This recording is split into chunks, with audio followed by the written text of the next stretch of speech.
राम मंदिर की नींव की खुदाई से निकलेगी 4000 ट्राली मिट्टी। 50-60 दिन तक की जाएगी 3 एकड़ में 50 फीट गहरी खोदाई। 15 फरवरी तक मंदिर में लगने वाली नींव की सामग्री पर लगेगी मुहर।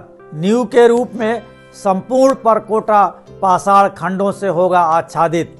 मंदिर निर्माण के साथ ही रामकोट का भी होगा कायाकल्प। अयोध्या में भव्य राम मंदिर निर्माण के कार्य में अब धीरे धीरे तेजी आती जा रही है। बदली हुई डिजाइन के अनुसार इन दिनों मंदिर की नींव की खुदाई का काम जारी है। करीब 3 एकड़ के क्षेत्र में 50 फीट तक गहरी खुदाई होगी। इस काम में 50 से 60 दिन का समय लग सकता है। राम मंदिर के मुख्य वास्तुकार आशीष सोमपुरा का कहना है कि मंदिर की नींव में इस्तेमाल होने वाली सामग्री कैसी होगी, इस पर 15 फरवरी तक निर्णय ले लिया जाएगा। इसके बाद नींव खुदाई के साथ साथ नींव भराई का काम भी शुरू हो जाएगा। इसी के साथ अयोध्या को अंतर्राष्ट्रीय पर्यटन के हिसाब से विकसित करने की योजना पर भी काम हो रहा है। रामकोट को संवारने के अलावा शहर की स्वच्छता और यातायात व्यवस्था का प्रोजेक्ट बन रहा है। अयोध्या मंदिर निर्माण के साथ और क्या हो रहा है, जानने के लिए देखते रहें राम मंदिर का निर्माण।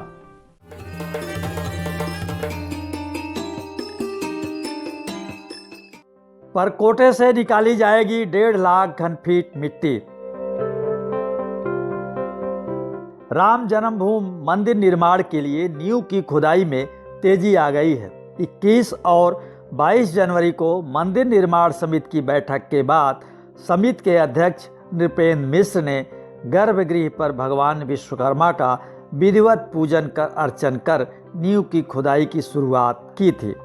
परकोटे में पूरब से पश्चिम 400 फीट तथा उत्तर से दक्षिण में 250 फीट एरिया में करीब 50 फीट तक गहरी खुदाई होगी। इससे करीब 1,40,485 घन फीट मिट्टी खोदी जाएगी। 2 पोकलैंड मशीनें और आधा दर्जन जेसीबी इस कार्य में लगी हैं। मिट्टी ढुलाई के लिए आधा दर्जन डंपर लगाए गए हैं। नींव की खुदाई से निकलने वाली करीब 4000 ट्राली मिट्टी को राम जन्मभूमि परिक्षेत्र के पीछे अंगद टीले के निचले हिस्से में डंप किया जा रहा है। मंदिर निर्माण के साथ ही बदलेगी रामकोट की सूरत। मंदिर निर्माण के साथ रामकोट वार्ड की सूरत भी बदलेगी। इसी वार्ड में राम जन्मभूमि परिसर स्थित है। 2.7 एकड़ में बन रहे भव्य दिव्य मंदिर के साथ ही 70 एकड़ का पूरा राम जन्मभूमि परिसर cultural capital of the world के रूप में विकसित किया जाएगा। अभी हर माह रामलला के दर्शनार्थियों की संख्या 2 से 2.5 लाख है। माना जा रहा है कि मंदिर निर्माण के बाद 20 से 25 लाख लोग हर रोज दर्शन करने पहुंचेंगे। ऐसे में दर्शनार्थियों की सुविधा के लिए कम से कम 5 पार्किंग बनेंगी। इसमें से एक parking Katra junior high school के निकट और दूसरी परिसर के ठीक बगल सुग्रीव किला से रामगुलेला मार्ग पर बनेगी। 3 अन्य पार्किंग परिसर के करीब ही होंगी। रामगुलेला मंदिर के सामने खूबसूरत चौराहा बनेगा। इसी तरह राम जन्मभूमि के सिंह द्वार से होकर रामलला के गर्भगृह तक पहुंचाने के लिए 100 फीट चौड़ा मार्ग बनेगा। रामगुलेला चौराहा से बजरंग बली की प्रधान पीठ, हनुमानगढ़ी और दशरथ महल बड़ा स्थान के सामने से राम जन्मभूमि तक जाने वाला मार्ग और चौड़ा किया जाएगा। राम मंदिर और राम जन्मभूमि परिसर अपनी दर्शनीयता के हिसाब से तो बेजोड़ होगा ही। रामलला के दर्शन मार्ग और इसके दोनों ओर पड़ने वाले भवनों की भी दर्शनीयता का पर्यटन विभाग पूरा ख्याल रख रहा है। जरूरत के हिसाब से इस मार्ग के किनारे के भवनों को रामलला की गरिमा के अनुरूप आकर्षक आकार दिया जाएगा। परिसर की सुरक्षा व्यवस्था मजबूत बनाने के लिए रामकोट क्षेत्र में वॉच टावर, सीसीटीवी कैमरा, ध्वनि विस्तारक यंत्र और उच्च सामर्थ्य वाली लाइट के पोल लगाए जा रहे हैं।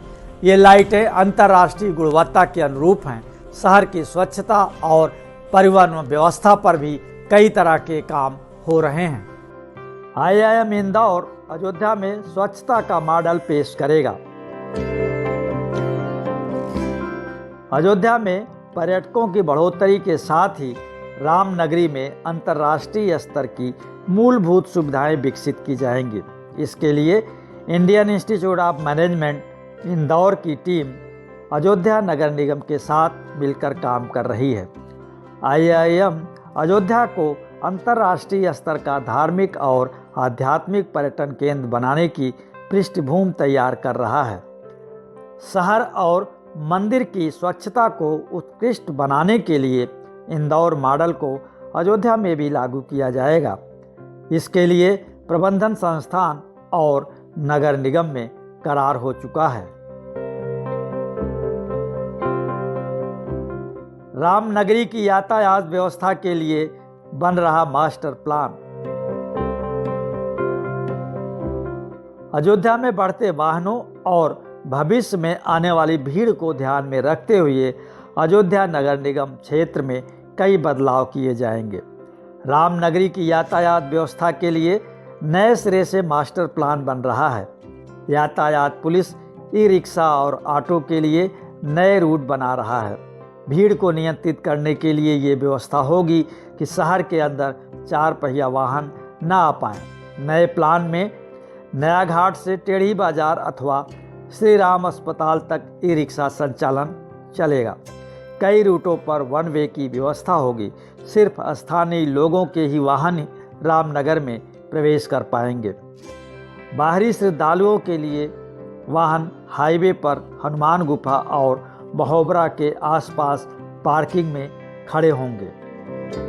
Messrs CB Sompura construction company के निदेशक आशीष सोमपुरा का कहना है कि मंदिर को मजबूत और आकर्षक बनाने के लिए एडवांस इंजीनियरिंग तकनीक के जरिए नींव की खुदाई की जा रही है। नींव का निर्माण पाषाण की विशाल इमारतों की पारंपरिक नींव निर्माण शैली में होगा। इसे तकनीकी भाषा में कंटिन्यूअस राफ्ट स्टोन प्रणाली कहते हैं।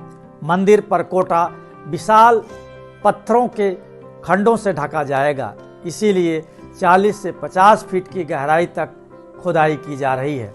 पाषाण खंड आपस में विशेष मसाले से जोड़े जाएंगे। विशेष रूप से तैयार मसाले को कंक्रीट में मिक्स करके बिछाए जाने वाले पत्थरों के बीच चुनाई कर ऊपर तक लाया जाएगा। फाउंडेशन का काम पूरा होते ही सुपर स्ट्रक्चर का काम शुरू हो जाएगा। ये सब इसलिए ताकि 1000 साल से भी ज़्यादा मजबूत बने मंदिर। तो देखते रहिए अयोध्या के बदलते भव्य स्वरूप को। आपको ये शो पसंद आया तो लाइक करें, शेयर करें और हाँ, कमेंट बॉक्स में अपनी राय जरूर लिखें।